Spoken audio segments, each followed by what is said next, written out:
Welcome back to Black Swan Outdoors, and today we are going to do yet another Wndsn telemeter video. And I thought we would just do a video to kind of explain a new telemeter that I just picked up. Just got it out of the box. Haven't actually even used it in the field yet, to be completely honest with everybody. But I'm really excited about this, and I thought we could talk about it real quickly, kind of more so just kind of go over some of the features and concepts with it. And then in later videos, I think I'll take it out in the field and do some field work with it, and that's kind of what I'm hoping to be able to do. So for most people, they probably are most familiar with kind of the standard quadrant telemeter that Wndsn produces, and that is basically on this kind of black plastic card. You can see how thick it is. This is pretty much I think this is the first model that had come out. And it does all the kind of standard functions that most people are going to need. I think it generally sells around $35 or so US. And so it's affordable and highly functional, kind of pocket computer, as I like to call it. So you can do so many things with this. I've done other videos. We've talked about some of the features, so I'm not going to go into too much detail about all of that you can do with these devices in this particular video. However, if you're curious, go back and check out some of my other videos on this, and I'll leave certainly maybe a link or something behind on this as well. So this is kind of that standard model. Now, if you really kind of want to up your telemeter game, if you will, you're gonna want to go with a full quadrant. And this guy really here is a phenomenal tool. It really is. This is the high vis version, which I think is great. It really helps to be able to see the numbers and kind of what you're doing. It's a little bit larger, so you can hang on to it a little bit more. You can take more accurate measurements. Really, and it's great for kind of more of celestial navigation, emergency navigation is pretty much kind of what I would use it for, and myself personally. Of course, there's other things you can do with these telemeters, not just navigation. But we're gonna focus this video mostly on navigation. Then another video that I think I've done I have done videos on is the MIL's MOA converter. So you can range find and convert MILs and MOA, and this kind of gets you a little bit more into the military side of the use of the product, which certainly these devices, the standard device, is fantastic for. And most people, I would probably guess that the vast majority of people that are picking up the Wndsn telemeters are using it for the range finding function primarily, and probably not using it to its full capacity, or maybe not necessarily have to. So as an analog rangefinder, these things are highly accurate, more accurate than any other product out there. They're robust and easy to use and quick to use. So this particular model here is one for low light conditions. There's a slot in here. I did a video on this. You can put a light stick, chem light inside here, and then it glows, or you can hold a light to it. It glows, and then it gives you the ability to range find in low light conditions. So very, very cool product. Very, very neat. And again, as I said, really is kind of inching its way into kind of more military use. Which brings us to our video today here, and that is this new telemeter model, which is the quadrant telemeter NATO-MIL.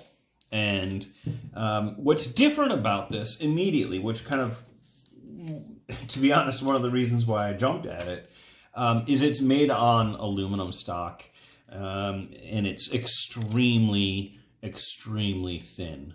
Look at that. That is, I don't know if you can see that thinness. It is a fraction of the weight and a fraction of the thickness of the standard telemeter. Why is that important? Well, for me, that I like to carry my telemeter wherever I go. To be honest, it's almost a daily carry, or it has been almost a daily carry. Certainly a pocket, keep this in the pocket whenever I go hiking. This is with me. Whenever I go traveling, particularly in new cities, this is with me. The problem is, because it's thick, it doesn't really fit in my wallet very well. So it's going to sit in my pocket. I have a pouch for it, which I use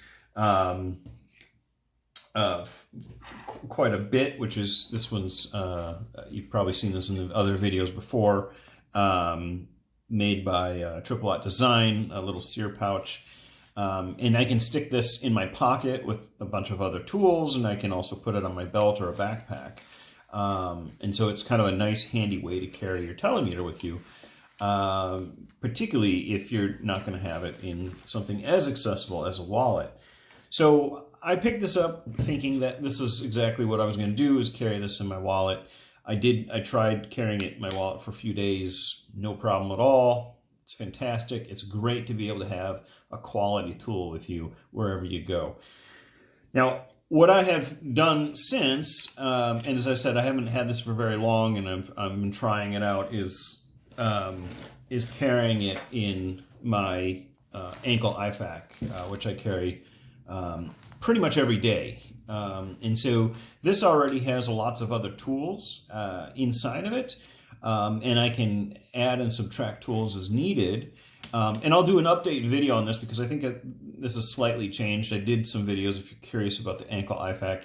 But I can just slide it right inside the IFAK, and I have the telemeter with me wherever I have this, so which is most times. So that is awesome. So the ability to have the tool on you, accessibility, and it doesn't matter if it's a canoe or whatever kind of gear you have, if it's accessible, it's going to be used. And this just means that this is going to be used that much more in that, if that logic applies. So the next thing that I really like about this is that it has the mils gradation or scale on the telemeter side for range finding.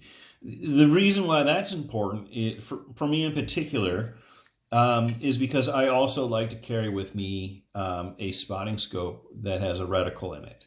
I've carried binoculars, I've carried all sorts of different types of binoculars, but this is probably one of my favorite for kind of quick spotting, kind of quick looking around. If I'm really going to be looking at something for a longer period of time, I'd opt for a proper spotting scope. And then kind of that sweet spot in between is the pair of binoculars, and those tend to be a little bit heavier, a little more options with I have multiple different types of binoculars I can kind of use depending on the conditions and terrain. But from a urban to rural to wilderness standpoint, having just a simple binocular on you, I think is very handy. So whether I'm bow hunting or walking in a new city, this is a tool that I like to have with me.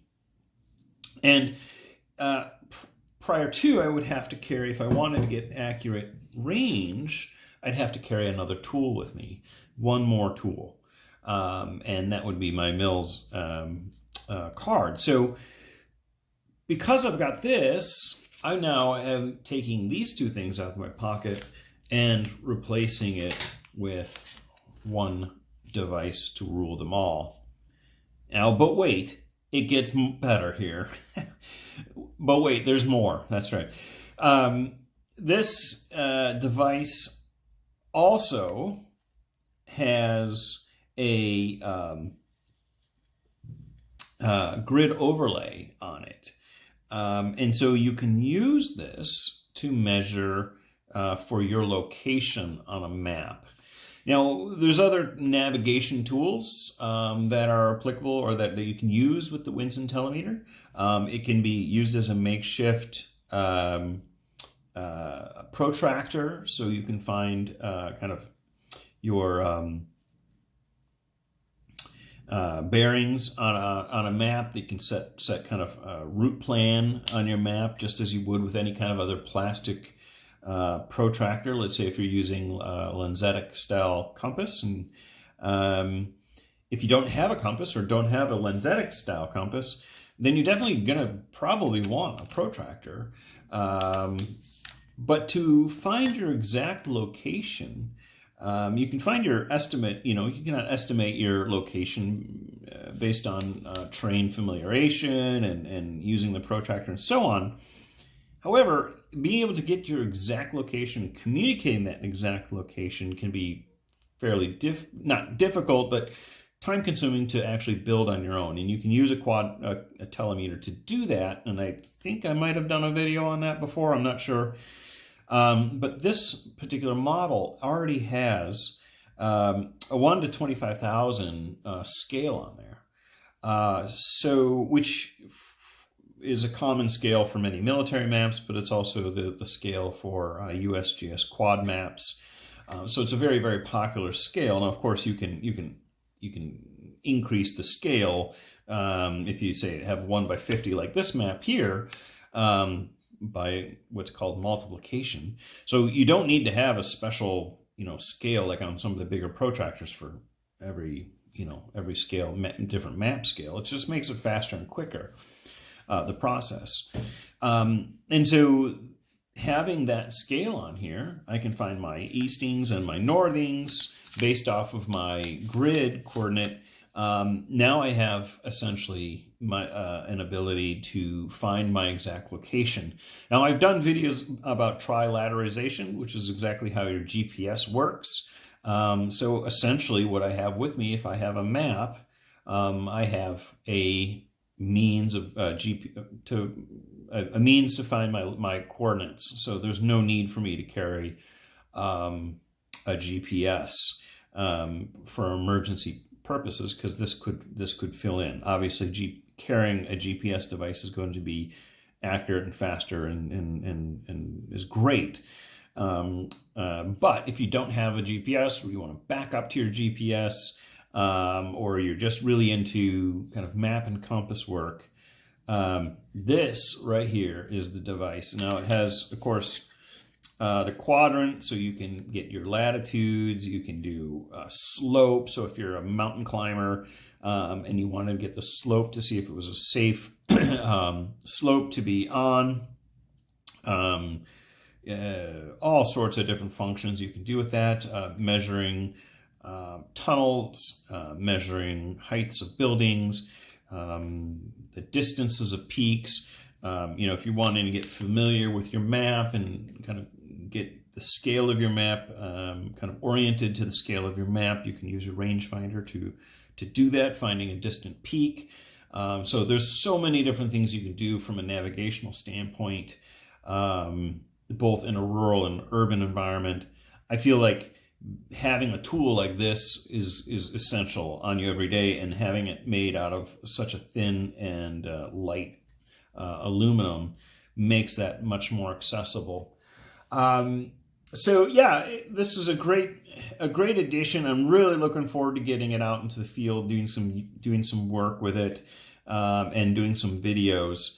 I certainly would like to do more Wndsn telemeter videos in general. So if this is a topic that people are interested in, or if you want me to revisit older videos that maybe weren't clear enough, let me know. I've written quite a bit on the blog about this. I did a whole survival series. So if you're interested from a more survival standpoint, using the quadrant telemeter, talking about how you can find longitude and latitude. So if you were in a lifeboat, you could have this with you and navigate.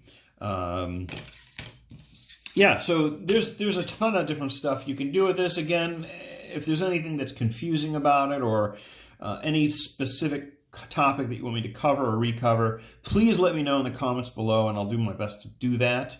Otherwise, stay tuned. Hopefully we'll get some more videos out soon.